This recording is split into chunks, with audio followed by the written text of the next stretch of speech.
Professor Ravikant, आपके पास ये पहली वाली हम लोग थोड़ी संक्षिप्त टिप्पणी रख रहे हैं। प्रोफेसर रविकांत, एक चीज ये बताइए, एक नया ट्रेंड हुआ है पिछले 4-5 दिनों से, और वो मैं इसलिए बोल रहा हूं कि आज मोदी जी रोड शो कर रहे हैं, मतलब जो भी कहिए, मैं ये मानता हूं कि खड़गे साहब की जब से एंट्री हुई है और वो 2-4-5 दिन से एक्टिव है, बोल रहे हैं, और जैसे पहले था ना कि ये रिमोट कंट्रोल से चलेंगे, इनसे क्या मतलब है, ये क्या बोलेंगे, लेकिन इन्होंने एक नए तरह का विमर्श शुरू करवा दिया है। उसका चुनाव में वोट के टर्म्स में कितना फायदा होगा, कितना नुकसान होगा, ये तो 8 तारीख को पता लगेगा।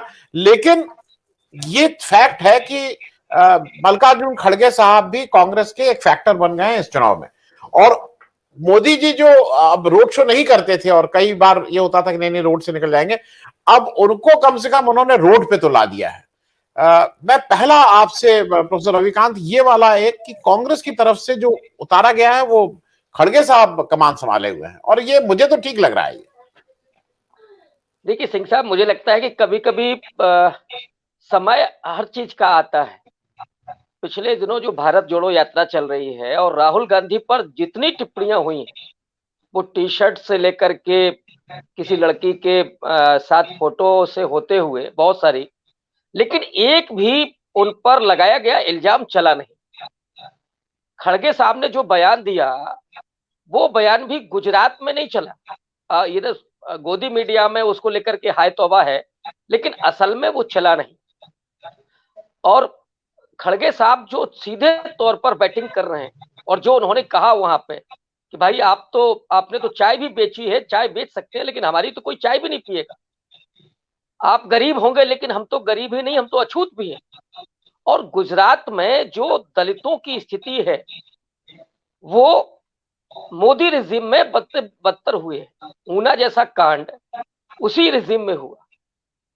और वहां ये माना जाता है, मेरे पास कुछ आंकड़े हैं, कि 200 के करीब गांव आज भी ऐसे हैं गुजरात में कि वहां पर दलित मंदिरों में प्रवेश नहीं कर सकता। गरीबी बहुत ज्यादा है। तो ऐसे में खड़गे का ये बयान निश्चित तौर पर अपील करेगा। और उम्रदराज भी हैं, तो और मोदी पर डायरेक्ट वो हमला कर रहे हैं। दरअसल एक नैरेटिव बनाया गया, अगर आप पिछले 5-6 साल को देखें, कि साहब मोदी पर हमला नहीं किया जाना चाहिए।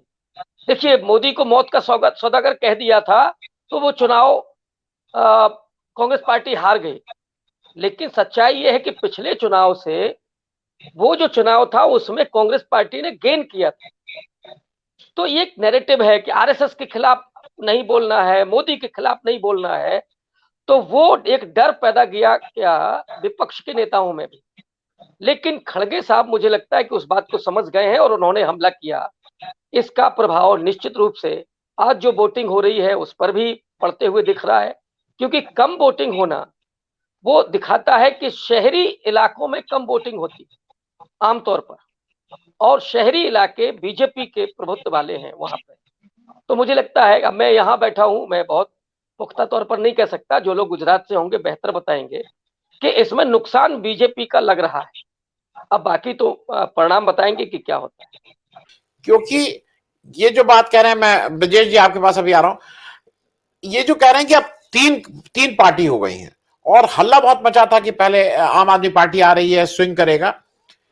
मुझे एक चीज अभी भी नहीं समझ में आ रही है कि ये एक जो नैरेटिव चल रहा है कि आम आदमी पार्टी आके केवल कांग्रेस का वोट ही डैमेज करेगी और बीजेपी जैसी है वैसी ही ये लॉजिक जरा आप अगर आपकी समझ में आता हो तो समझाइए, नहीं समझ में आता है तो जैसा मैं हूं उतना ही आप भी, आपका रिएक्शन में जरा समझ लो। नहीं नहीं, ये तो संभव नहीं है, ये सिर्फ नैरेटिव है। माना ये जा रहा है कि जो शहरी इलाके हैं वहां पे आम आदमी पार्टी बीजेपी को नुकसान कर रही है, और जो ग्रामीण इलाके हैं उसमें खास करके आदिवासियों के बीच और कुछ दलितों के बीच भी पाटीदार के साथ हालांकि बहुत नहीं हुआ है, लेकिन खास करके आदिवासी और दलितों के बीच भी आम आदमी पार्टी ने पहुंच अपनी बनाई। तो उन ग्रामीण इलाकों में वो कांग्रेस पार्टी को नुकसान पहुंचा सकती है, लेकिन ज्यादा इसका असर पड़ेगा बीजेपी पर शहरी इलाकों में। और इसके पहले के जो नगर निकाय के चुनाव थे उसमें भी आम आदमी पार्टी को सफलता जहां मिली थी, उसका भी नुकसान बीजेपी को हुआ था। तो मुझे लगता है कि ये एक नैरेटिव है कि वो केवल कांग्रेस को नुकसान पहुंचाएगी, मुकाबला त्रिकोणीय होगा और उसका सीधा फायदा बीजेपी को होगा और बीजेपी 130 140 पहुंच जाएगी। ये मुझे लगता है कि ये छद्म है। सच्चाई ये है कि दोनों को उसका नुकसान हो सकता है, लेकिन अब वो बीजेपी को ज्यादा नुकसान पहुंचाएगी या कांग्रेस को, ये कहना थोड़ा मेरे लिए मुश्किल है। लेकिन इसमें कोई दो राय नहीं है कि वो एक को नहीं बल्कि दोनों को डेंट करे। मैं एक जल्दी से डॉक्टर रविकांत आपसे इसलिए एक टिप्पणी ले लूं, आप शिक्षक हैं और मुझे एक आज सुप्रीम कोर्ट में वो केस आना था, मुझे अभी की इस समय की स्टेटस नहीं पता है। बिल्किस बानो के केस को आज सुप्रीम कोर्ट सुन रहा था और मैं क्योंकि कौशल अली साहब यहाँ हैं, इन लोगों ने एक बड़ा मूवमेंट चलाया, हमारे संदीप पांडे यहां से गए, इन लोगों के कुछ की गिरफ्तारी हुई, चलने नहीं दिया गया इनको। और ये कह रहे थे हम सरकार से अगेंस्ट नहीं है, इनका पूरा मूवमेंट ये था कि हम बिल्किस बानो से माफी मांग रहे हैं कि भाई हमारे तुम्हारे साथ जो हुआ वो गलत हुआ, हम सरकार से कुछ कह नहीं रहे, सरकार को जो करना था, जुडिशरी को जो करना था, हम तो बिल्किस बानो से सामाजिक प्राणी होने के नाते माफी मांगने जा रहे हैं कि भाई तुम्हारे साथ ये गलत हुआ। खैर, मैं जो जल्दी से पूछ रहा हूं कि ये बिल्किस बानो का केस हो सकता है कि आज बीजेपी को लगे कि हमने मैनेज कर लिया और हमने ये सब कर लिया, लेकिन कहीं ना कहीं ये चुभेगा, आने वाले समय में दिक्कत होगी इससे। नहीं, बिल्कुल ये और होगा ही और होना भी चाहिए, क्योंकि जिस तरह से वो जजमेंट आया था, लोगों को सजा हुई और उसके बाद एक समिति बना करके उनको बाहर कर दिया गया और उसमें सिफारिश क्या की गई। बीजेपी के विधायक ने जो कहा कि अरे उसमें ब्राह्मण है और उनका वो अच्छे संस्कार वाले हैं। ये जो टिप्पणी है इसका असर सिर्फ मुस्लिम में नहीं है, इसका असर उस बहुजन तबके में भी है, दलितों में, आदिवासियों में, पिछड़ों में, कि क्या अब मनुस्मृति के आधार पर फैसले होंगे? ऐसे लोगों को रिहा कर दिया जाएगा कि साहब इनका संस्कार अच्छा है इसलिए इनको रिहा कर दिया जाए? तो इसका असर सिर्फ गुजरात तक सीमित नहीं रहने वाला है, इसका असर दूसरे राज्यों में भी पड़ेगा और मुझे लगता है कि आने वाले वक्त में हो सकता है कि चुनावी राजनीति पर बहुत असर ना हो, 1-2% ही हो, लेकिन जो ओवरऑल जो माहौल होता है, जो नैरेटिव होता है, उस नैरेटिव पे तो जरूर इसका असर होने वाला है। और खुद महिलाओं में भी, और वो महिलाएं चाहे बीजेपी की ही क्यों ना हो। आपने देखा होगा बिल्किस बानो केस के बाद बीजेपी के और लोग तो नहीं आए, लेकिन कोई महिला नेत्री थी, उन्होंने बाकायदा ये कहा कि मैं अपनी बेटी को क्या मुंह दिखाऊं। वो उस पार्टी से ताल्लुक रखती है कि जिसके एक विधायक ने इस तरह की सिफारिश की थी। तो महिलाओं में भी तो वो बात गई है कि जिस महिला के साथ बलात्कार हुआ, जिसकी बेटी को मार दिया गया, जिसके परिवार वालों को मार दिया गया, और वो एक लंबे समय तक केस लड़ती है, उस डर के माहौल में जीती है। कैसे उस महिला ने वो केस लड़ा होगा, लेकिन उसके बाद आनन फानन में किस तरह से इन लोगों को रिहा कर दिया जाता है।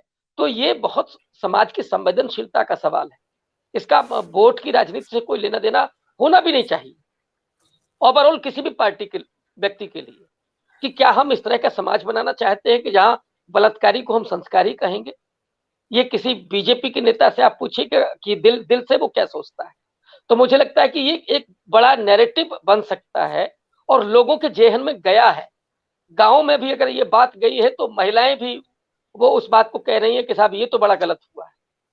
तो इसलिए इसका असर होगा, और जब सत्ता बदलेगी तो मुझे लगता है कि इसका असर और ज्यादा होगा।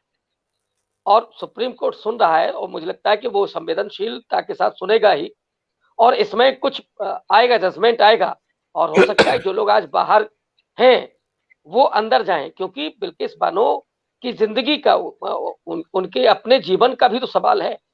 वो लोग डरा धमका सकते हैं, मार भी सकते हैं। अब उनको ये लग रहा है कि हमने रेप किया और लोगों को मारा, उसके बाद हम बाहर आ गए, तो खत्म हो गया ना डर। कानून का डर जहां समाप्त हो जाता है वहां पर जंगल राज आ जाता है, फिर तो कुछ बचता ही नहीं है। तो समाज को समाज बने रहने के लिए, और जिस देश में यह माना जाता है कि हम महिलाओं का सम्मान करते हैं, वो बात अलग है कि व्यवहारिकता में कितना है, लेकिन हम महिला का सम्मान करने का दावा करने वाले समाज हैं। और इसको लेकर के मुझे लगता है कि लोगों को शर्म आनी चाहिए। जी। जो लोग आज भी उसे हिंदू और मुसलमान के रूप में देखते हैं, उनको कम से कम शर्म आनी चाहिए। तो डेफिनेटली इसका असर होगा, समाज पर असर हो रहा है। मैं तो शिक्षक हूं, तो मैं देखता हूं कि क्लास में लड़कियों पर भी असर है उस चीज का। ऐसा नहीं है कि वो किसी भी कास्ट को बिलोंग करती हो, किसी भी धर्म को बिलोंग करती हो, उनको भी ये लगता है कि नहीं साहब ये गलत है। और इस तरह से अगर लोगों को छूट मिलने लगेगी तो फिर क्या है, अराजकता आ जाएगी। कोई किसी का भी रेप करेगा और उसके बाद अगर वो किसी सरकार के साथ है, किसी पार्टी के साथ है, तो उसको छोड़ दिया जाएगा।